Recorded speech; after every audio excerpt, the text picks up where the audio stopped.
Freak Nation, we've been talking about this for the last several weeks, where a benefactor of the SpeedFreaks mojo over the last 25 years has been Ron Capps. Recently, it was Greg Anderson. Weekend before last, or Talladega, it was Austin Hill, where they come in the Freak Nation, and they do well the next weekend. And Ron Capps, with 2 races left at NHRA, chasing the Funny Car Championship, I felt obliged that I need to get Ron here in the Freak Nation to see Ron, and of course, to see if he can benefit from the SpeedFreaks mojo. It's real, though, Ron, isn't it? Oh, it's real. And boy, I need you guys. I needed this big time, especially going to Vegas. So tell me about this chase this year for this championship. It's Austin Prock and damn near sees everybody else. How do you play offense against a team and a driver and a car that's so freaking dominant? It's a great question. I love that we can get up and run with them. When we feel like we've got things right. Guido, he gets pretty motivated to run against Jimmy Prock. It's no surprise. I said this in a couple interviews. I mean, this is the same car that I battled for championships with Robert Hight driving. It's pretty much the same team. Of course, you got Austin in the seat now. It's a little different. But it's the same car and the same guys on that crew that, they come down to pick us drivers up. And when they back their whatever their tow vehicle is next to ours, I'm the first one to tell them, great job, nice run. And they do the same, and in the past when Robert was driving, the same thing. So I have a lot of respect for Jimmy and their team. But they've gone on a rampage, man. And I said last year, I wish we could have ran better with them. It goes back to us being a single car team, and clutch discs are so important these days for a team to be able to get a bunch of them from Bonifani and then know what you have and then run those and not have to stick one here and stick one there, every couple races and relearn what the clutch wants and what it likes. So the teams like John Force's and Coletta's and guys like that, they have their pick of all the numerous clutch discs, and then they send back what they don't want. We don't have that luxury. Bonifani takes care of us, but we don't have the luxury of buying hundreds of thousands of dollars of them and then, putting aside what we don't want. So we're getting there. You referenced a little bit at the very top of this interview about, I need this, talking about the mojo before Vegas. How will then that affect anything with your data and potentially the clutch discs as well? A little bit. I mean, obviously they compensate for the conditions, and looking right now, it's going to be 70s. It's going to be great conditions. So that track, when it's, the conditions are good, it's as good as anywhere. But you get who's going to get nutted up right this time of the year. I mean, you got 2 races left. We made up huge ground in Dallas, and I think we pulled within a couple rounds of second.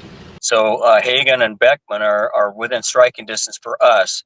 Right now, the goal is just to do the best we can and go into Pomona mathematically still in it.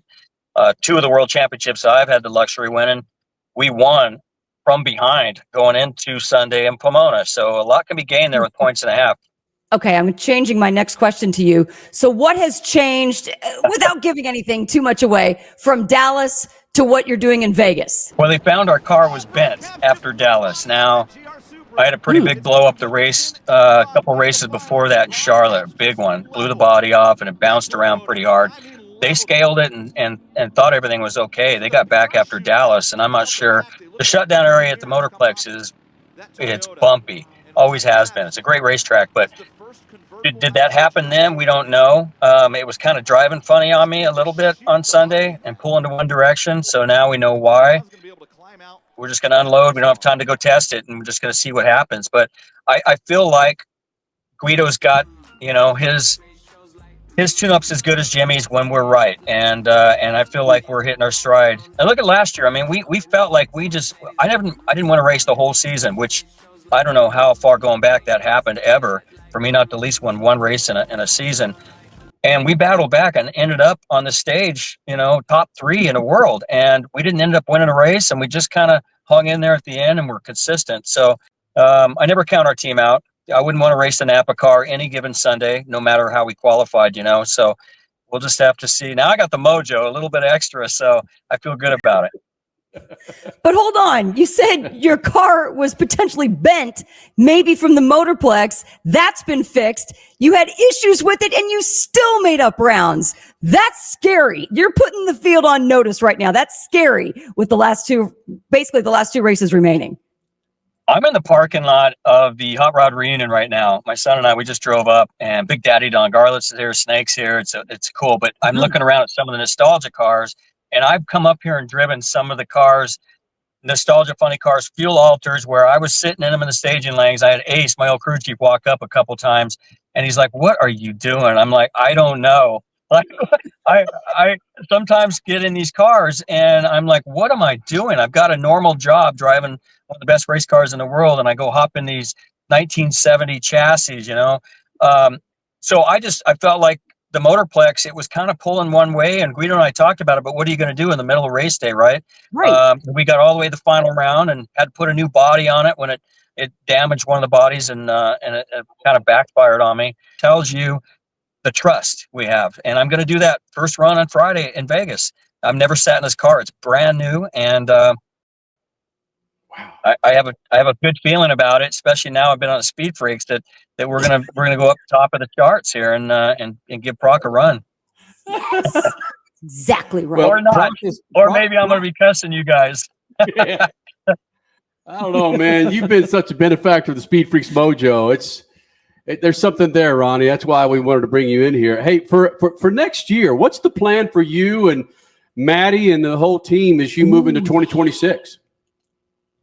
Man, I wish I could say more right now. We are making the announcement opening morning of SEMA, of the primary sponsor. We just got the car wrapped. I was on a big call driving up here on the big announcement. It's going to be really cool. We don't even know the crew chief and the team yet. We've got a pretty good list of people that have been contacting us, and Guido and I, they're with other teams right now, and I don't want to reach out to anybody that's working for somebody else, but pretty cool to have the people that have reached out, that I've admired and looked up to my whole career, so we're going to make that announcement, hopefully PRI of the crew chief and the team, if it doesn't leak out before then, but we have to wait till the season's over.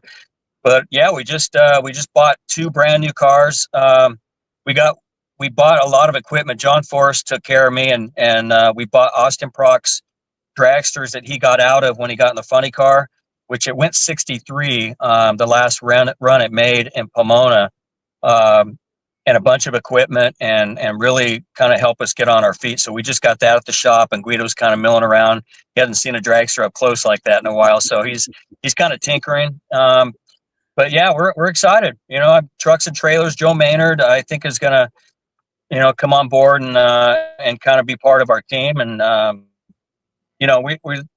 it's take it as it comes. I am just it's going to be a scrap to get everything ready in the off season and have her ready to test in February. But yeah, it's going to be a lot of exciting for me as a team owner anyway. That's a fun scrap, though. She has so much positive energy. It can do nothing but just translate to everybody else in the building.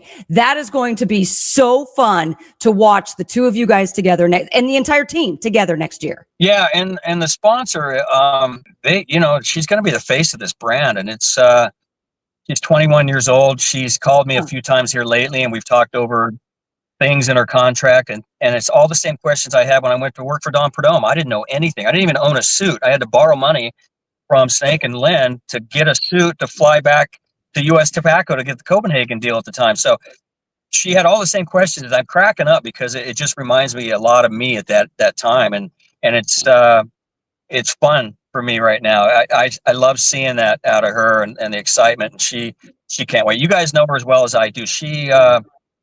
She's very mechanical and a lot of fun and can drive the wheels off a car. So we're pumped about that. And I just want to get this announcement over with and get it out. And I think our fans are really going to have a lot of fun with her next year. The ones that don't know her that well. She's in Phoenix actually right now running their alcohol funny car at the track out there. So yeah, I just talked to her this morning. Perfect. Hey, Ron, this reminds me of something. Again, you and I are of similar age. Okay, I'm a couple of years older than you, but I've got an 11-year-old daughter, and there are things I have to live for now that, frankly, if I didn't have an 11-year-old daughter, I don't know what I would be doing. That on top of having two new younger hosts with Speed Freaks, it does give you a certain bit of energy that you may not have had when you have a younger individual, young enough to be your daughter or granddaughter, working with you, that it's like, holy crap, why didn't I do this earlier, man? Yeah, well, here, look, I just drove up my son Caden. He rode up with me this weekend. And it's cool because this track here, I grew up at the March meets and U.S. Fuel and Gas Championships. My mom brought out some pictures the other day, and I was looking through them. There's me standing next to Don Garlitz when he's got his fire suit tied around his waist, and he's changing the plugs, and there was no ropes. We're standing right there. I was like 5 years old. So this track has a lot of cool stuff that reminds me of being a kid. So it's fun to bring Caden up, and we're just going to hang. And my brother's driving a nostalgia funny car. So yeah, I agree with you. I think the youth part. Listen, I could get out of my car right now and be okay with everything I've done in the sport, and I'm really enjoying so far what's going on with Maddie and this new Top Fuel team. And it's going to be a lot. I'm overwhelmed already with a lot of the business part. But I got so many good people around me, and people I can call. I call Rick Hendrick, the other day, being a Napa sort of teammate with Chase Elliott, and be able to call him up and ask him questions. It's pretty cool. And Snake calls me like daily and checks on me. If you know Snake, he calls and he goes, "Hey, sweetheart, just checking on you." And so I hear that almost every day from him. So it's pretty cool. But I just there's so much going on in my life right now, and I do want to say the last time I was on your show, that your daughter might be the most talented one of all three of you guys. Just going to put that out there. Agreed. He seemed like she was running the show, by the way, and I think you need to work her into the fold. We've already done that. In fact, she's running the board right now. Made her skip school. No, I'm joking. I'm joking. She's at school. All of a sudden, your camera just goes right up until your face isn't on there anymore. Now we know. Yeah. Well, buddy, it's awesome. Hopefully, the Speed Freaks Mojo will benefit you in Vegas and in Pomona, and we could talk about race wins, if not a championship. All right. Yeah, man. So many cool things in auto. You start to wonder about auto racing in general, and your show has been there thick and thin. Like I don't know if you saw the Instagram the other day. McGrath and Amick, they're putting this motocross from back in those days when those guys were going at it, and they got a documentary they're working on right now.